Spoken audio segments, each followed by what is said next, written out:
ইটাহারে এক বধূকে শ্লীলতাহানির অভিযোগ ঘিরে চাঞ্চল্য। প্রতিবেশীর বিরুদ্ধে গুরুতর অভিযোগ তুলে থানায় লিখিত অভিযোগ দায়ের করেন নির্যাতিতা। ঘটনায় একজনকে গ্রেপ্তার করেছে পুলিশ। পলাতক আরও এক অভিযুক্তের খোঁজে চলছে তল্লাশি। ইটাহার থানার অন্তর্গত একটি গ্রামে রবিবার সন্ধ্যায় এই ঘটনাকে কেন্দ্র করে ব্যাপক উত্তেজনা ছড়িয়ে পড়ে।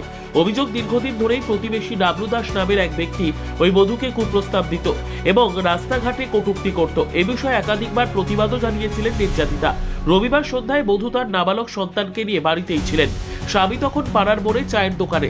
অভিযোগ, বৈদ্যনাথ দাসের মদতে তার ভাগ্নে ডাবলু জোর করে বাড়িতে ঢুকে ঘরের দরজা বন্ধ করে দেয়। এরপর বধূর শ্লীলতাহানি করা হয় বলে অভিযোগ। সম্মান রক্ষার্থে চিৎকার শুরু করলে বধূ ও তার সন্তানকে খুনের হুমকি দেওয়া হয় বলে অভিযোগ উঠেছে। শিশুর চিৎকারে পরিস্থিতি বেগতিক বুঝে অভিযুক্ত পালিয়ে যায়।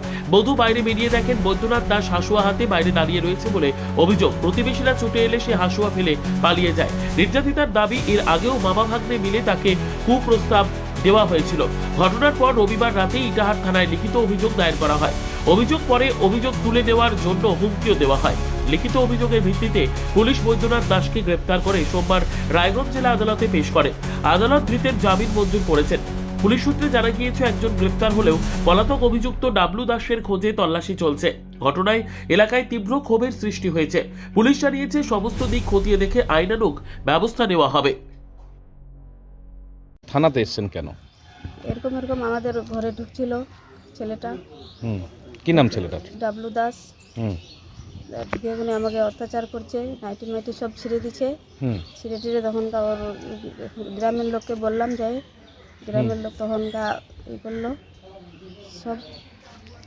তো মানে আগেও এরকম করেছে আপনার সাথে? হ্যাঁ, আগেও করেছে, অনেকবার করেছে। ও আমাকে পিটায় পিটায় বেড়ায় রাস্তাঘাটে, ডিস্টার্ব করে। হ্যাঁ, ডিস্টার্ব করে। যেখানে আমি যাই সেখানে ও যায় পিছন পিছন।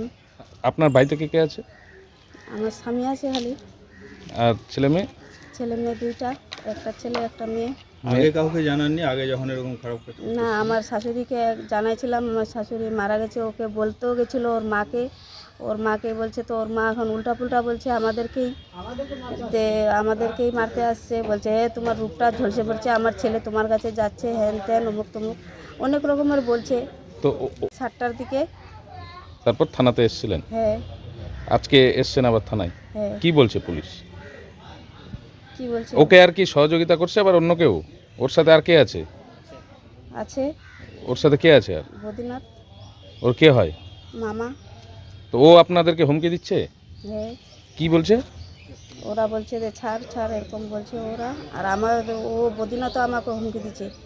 ও আমার সাথে খারাপ কাজ, নোংরা কাজের মতন ও বলছিল এর আগে। আমি শরমে আমি কাউকে বলিনি। আজকে এই মামার সাথে, ভাগনার সাথে ওকে আমি তার জন্য বলছি। মানে ওর মামাও আপনাকে কুপ্রস্তাব দিয়েছে? হ্যাঁ, এর আগে? আমার স্বামীকে এক জায়গায় রায়গঞ্জে বলছে ওখানে কাজ কর দাদা।